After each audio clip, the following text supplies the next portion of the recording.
तो बच्चों आज के लिए मैं आपके सामने बहुत भयंकर क्वेश्चन लेकर आया हूं। ये क्वेश्चन इतना भयंकर है कि इसने बच्चों के साथ साथ टीचरों की भी नाक में दम कर रखा है। अक्सर टीचर देखा जाता है कि इस क्वेश्चन को आपको कराते ही नहीं है। रीजन क्या होता है कि उन्हें खुद लगता है यार इतना बड़ा पढ़ाएंगे, क्योंकि ये क्वेश्चन का सॉल्यूशन बहुत बड़ा होता है। अगर मैं ये दिखाऊं तो एक क्वेश्चन सिर्फ छोटा मगर मोटा क्वेश्चन है। देखिए छोटा सा क्वेश्चन है मगर इसका सॉल्यूशन यहाँ खत्म नहीं होता। एक पेज, ये इसका सेकंड पेज और ये इसका तीसरा पेज, तब जाके ये क्वेश्चन कहीं निकल कर आया। यानी इतना बड़ा सॉल्यूशन करने के लिए भी बच्चे में जिगरा चाहिए, साथ में टीचर को भी चाहिए कि इतना बड़ा सॉल्यूशन। या तो टीचर को आता नहीं है, कोई नया अगर टीचर, पर पुराने तो उन्हें आता है, पर उन्हें लगता है बच्चा कर ही नहीं पाएगा। पर आज इसकी एक जादुई ट्रिक जो आपके सामने लेकर आया हूं, भयंकर सी ऐसी ट्रिक जिसे आप प्लीज अपने टीचर्स के साथ भी शेयर करना और उनसे कहना कि सर मजा आया या नहीं, या और अपने सभी उन दोस्तों के साथ जो मेरे भाई किसी भी एग्जाम की तैयारी करें। क्योंकि अगर आप ये जो क्वेश्चन है group D, NTPC, CGL, CHSL, CPO, हर एक एग्जाम में पूछा गया है। यानी कि कोई ऐसा क्वेश्चन नहीं है जो नहीं पूछा जाता, बहुत ज्यादा हाई डिमांड का क्वेश्चन है।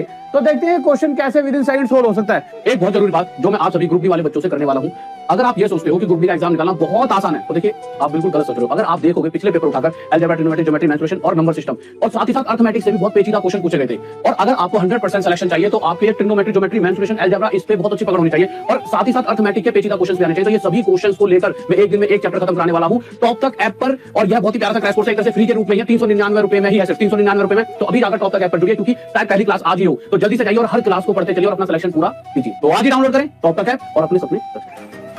अब क्वेश्चंस पे आते हैं। तो अगर आप इस क्वेश्चन को देखते ही एक सेकंड में सॉल्व कर पाओ तो कैसा रहेगा। पर अगर ऐसा हो गया कि आप इसे एक सेकंड में उत्तर दे पाए, अभी तो मुझे पता है आपको किसी को नहीं आता, परंतु कुछ देर बाद एक सेकंड में आप इसका आंसर दे दोगे, तो प्लीज उस समय लाइक शेयर कर देना, साथ ही साथ हर एक दोस्त का शेयर और चैनल को सब्सक्राइब भी कर लेना। अब आते हैं हम उस मुद्दे पर कि जब आप इसका एक सेकंड में आंसर दोगे, बट उससे पहले कुछ बातें सिखाना चाहूंगा। हाइट एंड डिस्टेंस, ऊंचाई और दूरी सभी ने मुझसे पढ़ी। आवाज क्लियर आ रही है? बिल्कुल क्लियर आ रही है।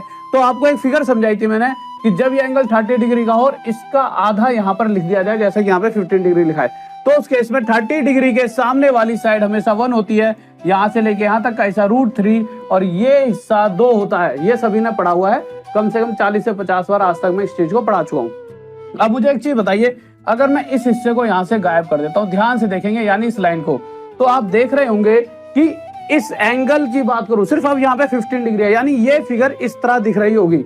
तो इस केस में 15 डिग्री है सामने वाली साइड 1, ठीक बात है, बिल्कुल ठीक है। और साथ ही साथ मेरे भाई जो ये साइड है पूरी, ये √3 + 2, भाई पूरी ये लेंथ है तो √3 + 2 हो गई। या तो इसे √3 + 2 लिख लो, या जब भी हम किसी चीज को रूट वाली किसी वैल्यू के साथ जोड़ते हैं तो हमेशा ना उसमें इन दोनों में से बड़ी को आगे रखो, कैलकुलेशन में इजी रहेगा। इसलिए कह रहा हूँ या √3 + 2 लिख लो या 2 + √3, पर ऐसे लिखने से हमारे लिए सुविधा है। तो मैं कैसे लिखना चाहूंगा इसे, 2 + √3। अब देखिए हम हर एक क्वेश्चन का आंसर कैसे विद इन सेकंड निकालने वाले हैं। देखिए आ जाइए। अब यहां से मैं कुछ बातें आपसे पूछूंगा जो आपको मुझे लगता है सभी को पता होगा। tan थीटा सारी दुनिया को पता है, परपेंडिकुलर अपॉन बेस होता है, शायद ही कोई होगा जिसे ना पता हो, सबको पता है। अगर ट्रिग्नोमेट्री का थोड़ा बहुत भी अंदाजा होगा, थोड़ा बहुत ही पता होगा, तो ये परपेंडिकुलर अपॉन बेस होता है और ये थोड़े दिन पहले मैं पढ़ा भी चुका हूँ, ठीक बात है। अब आप एक बात बताइए, किसी भी फिगर के अंदर परपेंडिकुलर कौन सी साइड होती है? भैया आपको नहीं पता। देखिए ये तो हाइपोटेनस होती है 90 डिग्री के सामने वाली। अब हमारे को ना परपेंडिकुलर ढूंढने में दिक्कत है, वो डिपेंड करता है एंगल। यानी अगर मैं थीटा को 15 डिग्री लेकर चल रहा हूँ, यानी मैं 15 डिग्री की वैल्यू चाहता हूँ, डिपेंड है ना कि मैं किसकी वैल्यू चाह रहा हूँ। तो अगर मैं एंगल 15 डिग्री लेकर चल रहा हूँ तो 15 डिग्री के सामने वाली साइड हमेशा परपेंडिकुलर कहलाएगी। तो इस केस में परपेंडिकुलर 1 होगा और बेस क्या हो जाएगा, 2 + √3। तो यहां से परपेंडिकुलर अपॉन में बेस यानी 1 है परपेंडिकुलर और बेस क्या है 2 + √3, और डायरेक्ट हमारे पास वैल्यू आ चुकी है tan 15 डिग्री की। चलो ये तो tan 15 डिग्री हो गया।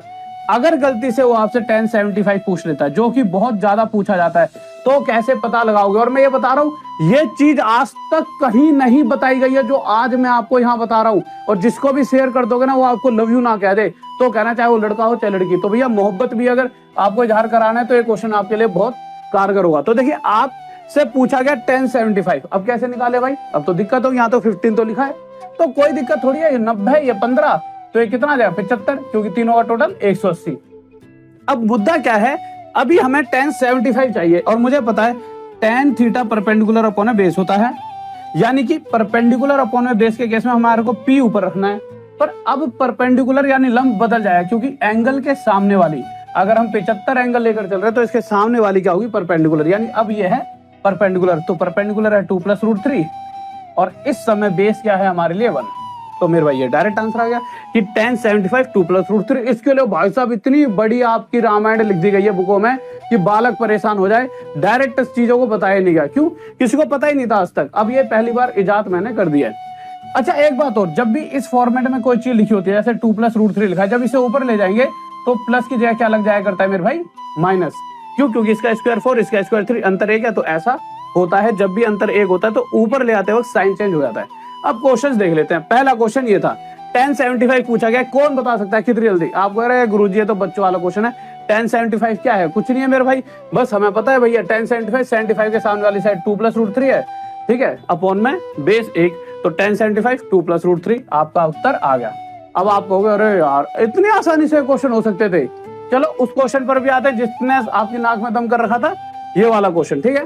फिर इसके बाद उस पर भी आएंगे जिसने नाक में दम कर रखा था। आप एक बात बताइए, आपको मैंने एक बार सिखाया था, जैसे 1015 लिखा है, लिखा ही नहीं लिखा, ठीक है। अब आप कहोगे सर यहाँ कोड 75 है, अब क्या किया जाए? बेटे कोड 75 होगा तो वो भी सोल्व कर देंगे। कैसे सोल्व कर देंगे? कोई बहुत महान बात थोड़ी है, पहले तो आप कोड 15 निकालना सीखो। कोड 15 क्या होता है? तो आप कहोगे सर कोड 15 तो मेरे सर ये होता है बेस अपॉन में परपेंडिकुलर। मैंने कहा सही है, पर मुद्दा क्या है, बेस क्या होगा, परपेंडिकुलर क्या होगा? अगर मैं 15 की बात कर रहा हूँ तो 15 के सामने वाली साइड ये तो हो जाएगी परपेंडिकुलर, जिस एंगल की बात कर रहा हूँ उसके सामने वाली हमेशा परपेंडिकुलर, और दूसरी वाली साइड होती है बेस, क्योंकि इसके सामने वाली होती है हाइपोटेनस। तो मेरे भाई यहाँ पर बेस तो हमारे लिए 2 + √3 है और परपेंडिकुलर क्या है 1, और 2 + √3 अपॉन 1 2 +